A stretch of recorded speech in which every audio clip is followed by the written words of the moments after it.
nshuti za roho mutagatifu bubaka ubuvandimwe, urugo rwa roho mutagatifu rubifurije umunsi mwiza wa Bikira Mariya abwirwa na marayika azabyara umwana w'Imana.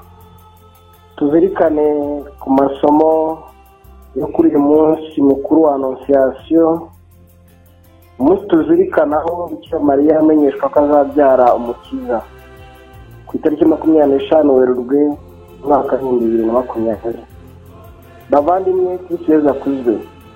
Mbere yuko tuzirikana kuri aya masomo bwite y'uyu munsi, nifuje ko tubanza gusomera hamwe amagambo ari mu Ivanjiri ntagatifu uko yanditswe na Matayo, umutwe wa 9, umurongo wa 27 kugera kwa 30, kugira ngo tuzirikane kuri aya masomo tuyahuza n'ibihe isi yose irimo byo guhangana n'icyorezo mpuzamahanga cya coronavirus.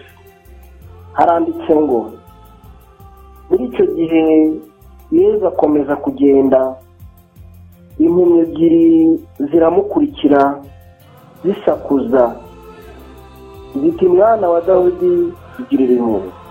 Ageze imuhira mu rugo, impumyi ziramwegera maze arazibaza ati, mwemera ko nshobora gukora ibyo ngibyo? Iti, yego Nyagasani. Nuko abakora ku maso avuga ati, nibabere uko mubyemera. Nuko amaso yabo arahumuka barabona. Iyo ni Ivanjiri ntagatifu. Uragasingizwa Kristo. Ubu baradusaba kuguma mu rugo. Hari uwakwibaza ati, se ubu ko ntari mu kiliziya cyangwa mu rusengero Imana yanyumva? Cyane rwose. Na Yezu igihe cyarageze yerekana ko ufite ukwemera yakirizwa aho ariho hose. Iyi Vanjiri yatwigisha byinshi. Ubwo natwe twugarijwe n'icyorezo, tumeze nk'izo mpumyi ebyiri tumaze kumva. Amasengesho ubu yabaye menshi hirya no hino. Turatabaza tuti, Nyagasani tugirire impuhwe. Nk'uko aha Yezu yicekeye, natwe turabona ntacyo ari gukora, ndetse bamwe batangiye kurambirwa. Nyagasani aradusaba gukomeza kugendana nawe, tukagerana nawe mu rugo, mu ngo zacu, tukicarana nawe tugatuza. Nta kabuza nitumuha icyicaro mu ngo zacu aratubaza ngo, mwemera ko nshobora guhagarika iki cyorezo? Dusubirize rimwe nka za mpumyi ngo, yego Nyagasani urabishoboye. Cyangwa nka Bikira Mariya mu Ivanjiri y'uyu munsi, tuti burya koko ntakinanira Imana. Mu Ivanjiri ya Luka umutwe wa 1 umurongo wa 37. Niyo mpamvu ingingo remezo nayise burya koko ntakinanira Imana. Isomo rya mbere ryavuye mu gitabo cy'umuhanuzi Izayi umutwe wa 7 umurongo wa 10 kugera kwa 14, n'umutwe wa 8 umurongo wa 10. Nyagasani aratwibutsa ku buryo bwa gihanuzi ko yaduhaye Yezu Kristo ngo ari ikimenyetso cy'urukundo rwe ruhoraho iteka rwagati muri twe. Ni Emmanuel, Imana hamwe natwe mu bihe byose n'ahantu hose, kandi iyo Mana ntiyahindura. Zaburi y'uyu munsi ni Zaburi ya 40, iratumurikira mu gufata umugambi ukwiye. Iragira iti, ngaha ndaje Nyagasani, niyemeje gukora ibigushimisha.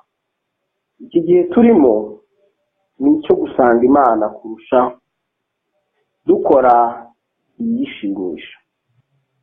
Bavandimwe, mu isomo rya kabiri umwanditsi w'ibaruwa yandikiwe Abaheburayo umutwe wa 10 umurongo wa 4 kugera ku wa 10, iratwibutsa ko igitambo cy'amaraso y'ibimasa na ruhaya kitakuraho ibyaha byacu, ahubwo ko twacungujwe amaraso y'igiciro gikomeye, ya maraso ya Kristo yameneye ku musaraba.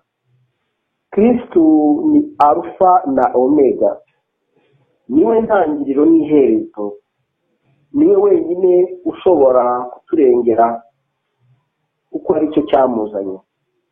Reba mu Evangelii Yohani umutwe wa 10 umurongo wa 10, aho Yesu ubwe agira ati, nazanywe no kugira ngo mugire ubuzima kandi mubugire busendereye.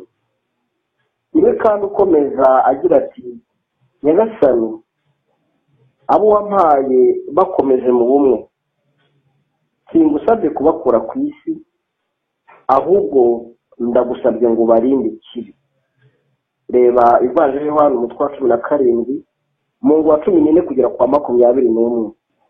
Nyagasani, turakwinginze turinde ikibi.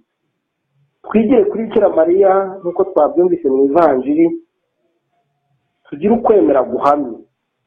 Bikira Mariya yakiriye ibyari bimubayeho kandi yari yifitiye izindi gahunda zo kubana n'uwo yakunze. Mbese umuntu yavuga ko Imana yamuvangiye, natwe twemere ko Imana ituvangiye.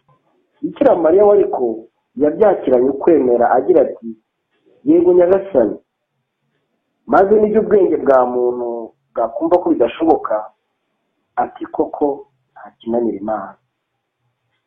Bavandimwe, natwe twari dufite gahunda nyinshi muri uyu mwaka, none zose zahagaze. Nimureke ibi tubishakemo umugambi w'Imana kuri twe, kandi twizere ko nta kinanira Imana. Reka dusenge. Nyagasani Mana, ubwa mbere waba utabaye abantu ukabasubiza ubuzima, umunezero n'ibyishimo, kuko wohereje umwana wawe ku isi baducungure, turengere, twizeye impuhwe zawe muri ibi bihe turimo. Mubyeyi Mariya, duhakirwe ku Mana, wowe wamenye gushaka kwayo kare, ugahamya ko nta kiyinanira. Nk'uko wadusuye iwacu Kibeho mu Rwanda, ugaragara nk'uduhangayikiye cyane, duhangayikire nanone tubone ikuzo ry'Imana muri ibi bihe turimo. Bomerera indabo zawe zigiye kumirana, tubisabye twizeye ku bwa Yesu Kristo umwami wacu. Amina. Mwari kumwe na Padiri Victor Amerika, Padiri mukuru wa Paruwasi Nyarinyenga yaragijwe Bikira Mariya umwamikazi wa Kibeho.